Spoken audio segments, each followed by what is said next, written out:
Hi children, how are you? I hope all of you good and doing well. Today we are going to discuss all about combine the sentences using so that.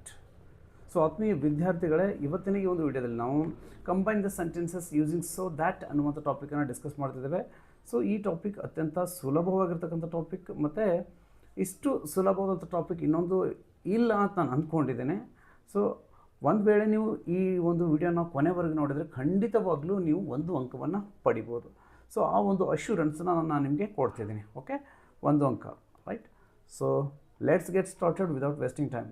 ಅದಕ್ಕಿಂತ ಮುಂಚೆ ವಿದ್ಯಾರ್ಥಿಗಳೇ, ನೀವು ನಮ್ಮ ಚಾನಲ್ಗೆ first time visit ಕೊಟ್ಟಿದ್ದರೆ ಚಾನಲ್ನ subscribe ಮಾಡಿಕೊಂಡು ಹಾಗೆಯೇ ಬೆಲ್ ಐಕನ್ ಕೂಡ ಪ್ರೆಸ್ ಮಾಡಿ ಇಟ್ಕೊಳ್ಳಿ. ಯಾಕಂದರೆ ನಾನು ಹೊಸ ವಿಡಿಯೋ ಬಿಟ್ಟಾಗಲಿ ಅಥವಾ ಲೈವಲ್ಲಿ ಬಂದಾಗಲಿ ನಿಮಗೆ ನೋಟಿಫಿಕೇಷನ್ ಬರಬೇಕನ್ನೋದಾದರೆ ಬೆಲ್ ಐಕನ್ ಕೂಡ ಪ್ರೆಸ್ ಮಾಡಿ ಇಟ್ಕೊಳ್ಳಿ. ಓಕೆ, ಸೊ ನೋಡಿ, ಮೊದಲನೆಯ ಪ್ರಶ್ನೆ ನಿಮ್ಗೆ ಎಕ್ಸಾಮ್ನಲ್ಲಿ ಈ ರೀತಿಯಾದಂಥ ಪ್ರಶ್ನೆಯನ್ನು ಕೊಡ್ತಾರೆ. ಕೊಟ್ಬಿಟ್ಟು ಏನು ಕೇಳ್ತಾರೆ ಅಂದರೆ combine the sentence using so that ಅಂತ ಕೇಳ್ತಾರೆ, ರೈಟ್? ಸೊ ಅವಾಗ ನೀವೇನು ಮಾಡಬೇಕು ವಿದ್ಯಾರ್ಥಿಗಳು, ಸಿಂಪ್ಲಿ ನಿಮ್ಮ ಒಂದು ಟ್ರಿಕ್ ಹೇಳ್ಕೊಡ್ತೀನಿ. ಏನಂದರೆ ಇಲ್ಲಿ ಎರಡು ಸೆಂಟೆನ್ಸ್ಗಳನ್ನು ಕೊಟ್ಟಿರ್ತಾರೆ. ಸೊ ಇಲ್ಲಿ ಫುಲ್ ಸ್ಟಾಪ್ ಇದೆಯಲ್ಲ, ಸೊ ಇಲ್ಲಿಗೆ ಬರೋವರೆಗೂ ಈ ಕಡೆ ಇದು ಒಂದು ಸೆಂಟೆನ್ಸ್, ಇದು ಇನ್ನೊಂದು ಸೆಂಟೆನ್ಸ್, ರೈಟ್? ಎರಡು ಸೆಂಟೆನ್ಸ್ಗಳನ್ನ ನಾವು ಕಂಬೈನ್ ಮಾಡೋದು ಹೇಗೆ ಅಂತ ನೋಡೋದಾದರೆ ಯಥಾವತ್ತಾಗಿ ನಾವು ಏನು ಮಾಡಬೇಕಾಗುತ್ತೆ ಫಸ್ಟಿಗೆ ಅಂದರೆ ಇಲ್ಲಿ ವೇರಿ ಕಾಣ್ತಿದೆಯಾ ನಿಮಗೆ? ಸೊ ಇದು ಈ ವೇರಿ ಅನ್ನುವಂಥ ಪದವನ್ನು ನಾವೇನು ಮಾಡೋಕ್ಕಾಗುತ್ತೆ, ರಿಮೂವ್ ಮಾಡಬೇಕಾಗುತ್ತೆ ವಿದ್ಯಾರ್ಥಿಗಳು. ಇದನ್ನು ರಿಮೂವ್ ಮಾಡಿ ಫುಲ್ ಸ್ಟಾಪ್ ಕೂಡ ನಾವೇನು ಮಾಡಬೇಕು, ರಿಮೂವ್ ಮಾಡಬೇಕು. ಈ ವೇರಿ ಜಾಗದಲ್ಲಿ ಸೋವನ್ನು ಬಳಸಿ ವಿದ್ಯಾರ್ಥಿಗಳೇ, ಹಾಗೆ ಫುಲ್ ಸ್ಟಾಪ್ ಜಾಗದಲ್ಲಿ ದ್ಯಾಟನ್ನು ಬಳಸಿ. ಓಕೆ, ಅದಾದ ಬಳಿಕ ಈ ದ್ಯಾಟ್ ಆದ ಬಳಿಕ ನೆಕ್ಸ್ಟ್ ವರ್ಡ್ ಏನಿದೆ ಸಿ ಅಂತ ಕಾಣಿಸ್ತಿದೆಯಲ್ಲಿ. ಸೊ ಈ ಸಿ ಅನ್ನೋಂಥ ವರ್ಡ್ ಇದೆಯಲ್ಲ, ಸೊ ಇದು ಕ್ಯಾಪಿಟಲ್ ಲೆಟರಿಂದ ಶುರುವಾಗಿದೆ. ಯಾಕೆ ಕ್ಯಾಪಿಟಲಿಂದ ಶುರುವಾಗಿದೆ ಅಂದರೆ ಇವು ಎರಡು ಡಿಫ್ರೆಂಟ್ ಸೆಂಟೆನ್ಸಸ್ಗಳಿಲ್ಲಿ, ಹೌದಾ? ಸೊ ಇದು ಎರಡನೇ ಸೆಂಟೆನ್ಸ್ ಸಪ್ರೇಟ್ ಆಗಿರೋದ್ರಿಂದ ಇಲ್ಲಿ ಕ್ಯಾಪಿಟಲಿಂದ ಶುರುವಾಗಿದೆ. ಯಾವಾಗ ನಾವು ಸೋ ಮತ್ತು ದ್ಯಾಟನ್ನು ಬಳಸ್ತೇವೆ ಆವಾಗ ಇವು ಎರಡು ಸೆಂಟೆನ್ಸ್ಗಳು ಏನಾಗ್ಬಿಡ್ತವೆ, ಜಾಯಿನ್ ಆಗ್ತವೆ, ಒಂದಾಗ್ತವೆ. ಆದ್ದರಿಂದ ಇಲ್ಲಿ ಸಿ ಅನ್ನುವಂಥದ್ದು ಪ್ರೊನೌನ್, ಹೌದಾ? ಸೊ ಇದೇನು ಮಾಡ್ತಂದರೆ ಮಧ್ಯದಲ್ಲಿ ಬರೋದ್ರಿಂದ ನಾವೇನು ಮಾಡೋಕ್ಕದನ್ನು ಸ್ಮಾಲ್ ಲೆಟ್ರಲ್ಲಿ ಬರೀಬೇಕು. ನೋಡಿ, ಇಷ್ಟು ಬರೆದ್ರೆ definitely you will get 1 marks without fail. So ನಾನು ಬರೆದು ಕೂಡ ತೋರಿಸ್ತೇನೆ ನೋಡಿ. ಇಲ್ಲಿ ದ ಗರ್ಲ್ ಈಸ್ ವೇರಿ ಪ್ಲೇಸ್ನಾಗ ಏನು ಬಳಸಬೇಕು, so the girl is so careless. Full stop ಜಾಗದಲ್ಲಿ ದ್ಯಾಟ್ ಬಳಸ್ಬೇಕಂತ ಹೇಳಿದೀವ. Okay, that the girl is so careless that. Next ಎರಡನೇ ಸೆಂಟೆನ್ಸ್, ಇಲ್ಲಿ ಎರಡು ಸೆಂಟೆನ್ಸ್ ಇದ್ದು ಅವಾಗ ಅದು ಕ್ಯಾಪಿಟಲಿಂದ ಶುರುವಾಗಿತ್ತು. ಅದು ಈಗ ಮಧ್ಯದಲ್ಲಿ ಬರ್ತದೆ, ನಮ್ಮ ವಾಕ್ಯದ ಮಧ್ಯದಲ್ಲಿ ಸಿ ಅನ್ನುವಂಥದ್ದು. ಅದಕ್ಕೋಸ್ಕರ ನಾವು ಸ್ಮಾಲ್ ಲೆಟ್ರಲ್ಲಿ ಬರಿತೀನಿ. C cannot pass, right? Full stop ಲಾಸ್ಟಿಗೆ. ಸೊ ಇಷ್ಟು ಬರೆದ್ರೆ definitely you will get 1 marks. So ಇಷ್ಟು ಸುಲಭವಾದ ಪ್ರಶ್ನೆ ಇನ್ನೊಂದು ನಿಮಗೆ ಸಿಗಲಿಕ್ಕೆ ಸಾಧ್ಯವಿಲ್ಲ. ತುಂಬ ಸುಲಭ ಮಾಡಿಕೊಟ್ಟಿದ್ದಾರೆ. ಆದರೂ ನಿಮಗೊಂದು ಟೆಕ್ನಿಕನ್ನು ನಾನು ಇಲ್ಲಿ ಹೇಳ್ತೀನಿ, ಉತ್ತರವನ್ನು ನೋಡೋಣ. ಓಕೆ, ಟೆಕ್ನಿಕ್ ಏನಂದರೆ ವಿದ್ಯಾರ್ಥಿಗಳು, ನೀವು ನಿಮಗೆ ಎಕ್ಸ್ಟ್ರಾ ನಾಲೆಜ್ ಇರಲಿ ಅಂತ ಹೇಳ್ತೀನಿ. ನೋಡಿರಿ, ಇಲ್ಲಿ ಅವ್ರೇನು ಮಾಡಿದ್ದಾರೆ ಅಂದರೆ ಪೆನ್ ಕಲರ್ ಚೇಂಜ್ ಮಾಡ್ತಿದ್ದೀನಿ, ಯಾಕಂದರೆ ಎರಡು ಅನ್ಸರೋದು ಎರಡು ಒಂದೇ ಕಲರ್ ಆಗಬಾರ್ದಲ್ಲ. ನೋಡಿ, ಇಲ್ಲಿ ವೇರಿ ಜಾಗದಲ್ಲಿ ನಾವೇನು ಬಳಸ್ತೀವಿ, ವೇರಿ ಕಾಣಿಸ್ತಿದೆ ಇಲ್ಲಿ, ವೇರಿ ಜಾಗದಲ್ಲಿ ಸೋವನ್ನು ಬಳಸಿದ್ದೀವಿ. ನೆಕ್ಸ್ಟ್ ಇಲ್ಲಿ ಫುಲ್ ಸ್ಟಾಪ್ ಜಾಗದಲ್ಲಿ ದ್ಯಾಟನ್ನು ಬಳಸಿದ್ದೀವಿ. ಯಾವ ರೀತಿ ನಾವು ಹೇಳಿದ್ವಿ ಹಾಗೆ ಬಳಸಿದ್ದೀವ. ಓಕೆ, ಅದಾದ ಬಳಿಕ ನೆಕ್ಸ್ಟ್ ಇಲ್ಲಿ ಎಸ್ ನೋಡಿ, ಸಿ ಅನ್ನೋಂಥ ವರ್ಡ್ ಇದೆಯಲ್ಲ. ಸೊ ಇದು ಎರಡು ಸೆಂಟೆನ್ಸ್ ಆದಾಗ ಸಬ್ಜೆಕ್ಟ್ ಪ್ಲೇಸಲ್ಲಿತ್ತು, ಅಂದರೆ ಇದರಿಂದ ವಾಕ್ಯ ಆರಂಭಗೊಳ್ತಿತ್ತು, ಹೌದಾ?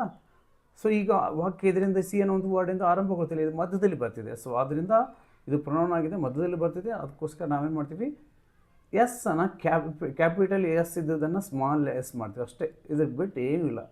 ಫಸ್ಟ್ ಒಂದ್ಸಲ ಹೇಳ್ತೀನಿ ನೋಡಿರಿ, ಸೋ ತೆಗೆದು ಸೋ ಎಲ್ಲಿ ಬಳಸ್ಬೇಕಂದ್ರೆ ವೇರಿ ಜಾಗದಲ್ಲಿ ಸೋ ಬಳಸಬೇಕು. ನೆಕ್ಸ್ಟ್ ಎರಡನೇದು ಫುಲ್ ಸ್ಟಾಪ್ ಜಾಗದಲ್ಲಿ ದ್ಯಾಟನ್ನು ಬಳಸ್ರಿ. ನೆಕ್ಸ್ಟ್ ಮೂರನೇದು ಎರಡನೇ ಸೆಂಟೆನ್ಸ್ ಕ್ಯಾಪಿಟಲ್ ಇರ್ತದೆ, ಅದನ್ನು ನಾವು ಎರಡನೇ ಸೆಂಟೆನ್ಸ್ ಎದುರಾಗಿರ್ತದೆ, ಕ್ಯಾಪಿಟಲಲ್ಲಿರ್ತದೆ, ನಾವು ಅದನ್ನು ಸ್ಮಾಲ್ ಲೆಟ್ರಿಗೆ ಕನ್ವರ್ಟ್ ಮಾಡಿ ಬರೀಬೇಕು, ಹೌದಾ? ವೇರಿ ಜಾಗದಲ್ಲಿ ಸೋ, ಫುಲ್ ಸ್ಟಾಪ್ ಜಾಗದಲ್ಲಿ ದ್ಯಾಟ್, ಆಮೇಲೆ ಕ್ಯಾಪಿಟಲ್ ನೆಕ್ಸ್ಟ್ ಸೆಂಟೆನ್ಸ್ ಕ್ಯಾಪಿಟಲ್ ಇದ್ದದನ್ನು ಸ್ಮಾಲ್ ಲೆಟ್ರಾಗಿ ಬರೀಬೇಕು. ಸೊ ನಿಮ್ಗೆಲ್ರಿಗೂ ಅರ್ಥ ಆಗಿದೆ ಅಂತ ನಾನು ಅಂದ್ಕೋತೀನಿ. ಓಕೆ, ಸೊ ನೆಕ್ಸ್ಟ್ ಹೋಗೋಣ ಈಗ. ಓಕೆ, ಸೊ ನೆಕ್ಸ್ಟ್ ಉತ್ತರವನ್ನು ನೋಡಿಬಿಡ್ರಿ. ಓಕೆ, ಸೊ ನಿಮ್ಗೆಲ್ರಿಗೂ ಸ್ಕ್ರೀನ್ಶಾಟ್ ಬೇಕಾದರೆ ಮಾಡಿಟ್ಕೊಳ್ಳಿ ವಿದ್ಯಾರ್ಥಿಗಳೇ. ಸ್ಕ್ರೀನ್ಶಾಟ್ ಮಾಡಿಕೊಂಡು ಒಂದು ಸಲ ನೋಡ್ಕೊಂಡ್ಬಿಟ್ರಿ ನೀಟಾಗಿ ಎಲ್ಲವನ್ನ. ಓಕೆ, ಈಗ ಸ್ಪಷ್ಟವಾಗಿ ಕಾಣ್ತೀವಿ ಅಂದ್ಕೊಂಡಿದ್ದೀನಿ. ಓಕೆ, ನೋಡಿ ಇಲ್ಲಿ ಫುಲ್ ಸ್ಟಾಪ್ ಪ್ಲೇಸಲ್ಲಿ ಏನು ಬಂದಿದೆ, ದ್ಯಾಟ್. ಕ್ಯಾಪಿಟಲ್ ಎಸ್ ಹೋಗಿ small S, next sentence. Okay, so ಇದಷ್ಟು ನೀವು ಮಾಡಿದ್ರಿ. ಈ 3 ಅಂಶಗಳನ್ನು ಮಾತ್ರ ಮಾಡಬೇಕು. ಇದೇನು ದೊಡ್ಡ ತಲೆ ಕೆಡಿಸುವಂಥ ಅಂಶ ಏನು ಅಲ್ಲ, ಹೌದಾ? ಸೊ ನೆಕ್ಸ್ಟ್ ಪ್ರಶ್ನೆ ಹೋಗೋಣ. 2ನೇ ಪ್ರಶ್ನೆ. He was very slow, he could not reach. ಇಲ್ಲಿ ನೋಡಿ ಏನಾಗ್ತದೆ, ಹಿ ವಾಸ್, ಇಲ್ಲಿ ಏನು ಮಾಡಬೇಕು ಈಗ, so he was so slow that he could not reach. Very simple. Next ನೋಡೋಣ 3ನೇ ಪ್ರಶ್ನೆ. The milk is very hot, the child cannot drink it. The milk is, so very ತೆಗೆದು so full stop that. The milk is so hot that the child cannot drink it. So 2ನೇ sentence small letter, the small letter ಶುರು ಆಗಿದೆಯಾ? Okay. So ಇನ್ನೊಂದು ನಿಮ್ಗೆ ಗಮನಿಸಬೇಕಾದ ಅಂಶ ಏನಪ್ಪ ಅಂದರೆ, ನಿಮ್ಗೆಲ್ರಿಗೂ ಗೊತ್ತಿರಲಿ, ನಮ್ಮ ಒಂದು ಇದು ನಿಮ್ಗೆ ಆಲ್ರೆಡಿ ಕೊಡ್ತಿದ್ದಾರೆ, ಆದರೂ ಸುಮ್ಮನೆ ನಾಲೆಜ್ಗಾಗಿ ಇರಲಿ ಅಂತ ಹೇಳ್ತಿದ್ದೀನಿ. ನಮ್ಮ ಪ್ರಶ್ನೆಯಲ್ಲಿ ಈಸ್ ಇತ್ತಂದರೆ, ಈಸ್ ಆರ್ ಇತ್ತಂದರೆ ಏನು ಮಾಡ್ತೀವಿ, ಕ್ಯಾನ್ ನಾಟನ್ನು ಯೂಸ್ ಮಾಡ್ಕೋತೀವಿ ಕಂಬೈನ್ ಮಾಡುವಾಗ. ಆಮೇಲೆ ನೋಡಿ, ಆರ್ ಅಥವಾ ಈಸ್ ಅಂದರೆ ಪ್ರೆಸೆಂಟ್ ಇದ್ದರೆ ಕ್ಯಾನಾಟ್, ಪಾಸ್ಟ್ ಇದ್ದರೆ ವಾಸ್ ಅಥವಾ ವರ್ ಇದ್ದರೆ ಏನಾಗ್ತದೆ, ಕುಡ್ ನಾಟ್, ಹೌದಾ? ಸೊ ಇದು ಸೆಕೆಂಡ್ ಲ್ಯಾಂಗ್ವೇಜ್ ಸ್ಟೂಡೆಂಟ್ಸ್ಗಳಿಗೆ ಪ್ರಾಬ್ಲಮ್ ಇಲ್ಲ, ಯಾಕಂದರೆ ಅವರು ಈಗಾಗಲೇ ಪ್ರಶ್ನೆಯಲ್ಲೇ ಕೊಟ್ಬಿಟ್ಟಿದ್ದಾರೆ. ನೋಡಿರಿ, ಉತ್ತರವನ್ನು ಅವರೇ ಆಲ್ರೆಡಿ ನಿಮ್ಗೆ ಈಸಿ ಮಾಡಿದ್ದಾರೆ. ಕೆನಾಟ್ ಅವರೇ ಕೊಡ್ತಾರೆ, ಹೌದಾ? ಕೊಟ್ಟಿದ್ದಾರೆ. ಕೆನಾಟ್ ಯಾಕೆ ಕೊಟ್ಟಿದ್ದಾರೆ ಅಂದ್ರೆ ಇಲ್ಲಿ ನೋಡಿ, ಈಸ್ ಇದೆ, ಪ್ರೆಸೆಂಟ್ ಇದೆ, ಹೌದಾ? ಮತ್ತು ಅದೇ ರೀತಿ ಇಲ್ಲಿ ಕುಡ್ ನಾಟ್ ಕೊಟ್ಟಿದ್ದಾರೆ. ಯಾಕೆ ಕೊಟ್ಟಿದ್ದಾರೆ ಕುಡ್ ನಾಟ್ ಅಂದರೆ, ಇಲ್ಲಿ ವಾಸ್ ಇದೆ, ಪಾಸ್ಟ್ ಟೆನ್ಸ್ ಇದೆ, ಹೌದಾ? ಸೊ ನಿಮ್ಗೆ ಅರ್ಥ ಆಗಿದೆ ಅಂತ ಭಾವಿಸಿ ನಾನು ಮುಂದಕ್ಕೆ ಹೋಗ್ತಿದ್ದೀನಿ. ಓಕೆ, 4ನೇ ಪ್ರಶ್ನೆ ವಿದ್ಯಾರ್ಥಿಗಳೇ ನೋಡಿರಿ. The players are very tired, they cannot play more. ಇಲ್ಲಿ the players are so tired that they cannot play more. Next, Arun is very weak, he cannot walk fast. Arun is so weak that he cannot walk fast. She is very late, she cannot attend the function. She is so late that she cannot attend the function. Next, he is very lazy, he cannot pass the exam. He is so lazy that he cannot pass the exam. Okay, she is very shy, she cannot speak. She is so shy that she cannot speak. It is very hot, he cannot go outside.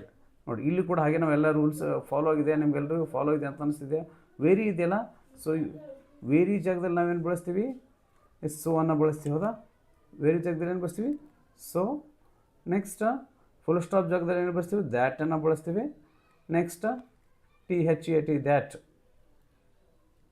Okay, ಎಲ್ಲಿ full stop ಜಾಗದಲ್ಲಿ. Next sentence ಹಿ ಅನ್ನುವಂಥದ್ದು ಏನು ಕ್ಯಾಪಿಟಲ್ನ ಶುರು ಆಗಿದೆ, ಅದನ್ನು ನಾವು small ಲೆಟ್ರಲ್ಲಿ ಹಿ ಅಂತ ಈ ರೀತಿ ಬರ್ತೀವಿ. ಓಕೆ, ಸೊ ಉತ್ತರವನ್ನು ನೋಡಿಬಿಡಿ ಒಂದ್ಸಲ. ನೋಡಿರಿ, ಫಾಲೋ ಆಗಿದೆ, ನಾವು ರೂಲ್ ಹೇಳಿದಿರೋದನ್ನೆಲ್ಲ. ಓಕೆ, ನಾವು ಹೇಳಿರುವಂಥ ರೂಲ್ ಇಡಿಯಾಗಿ ಫಾಲೋ ಆಗಿದೆ ನೋಡಿ.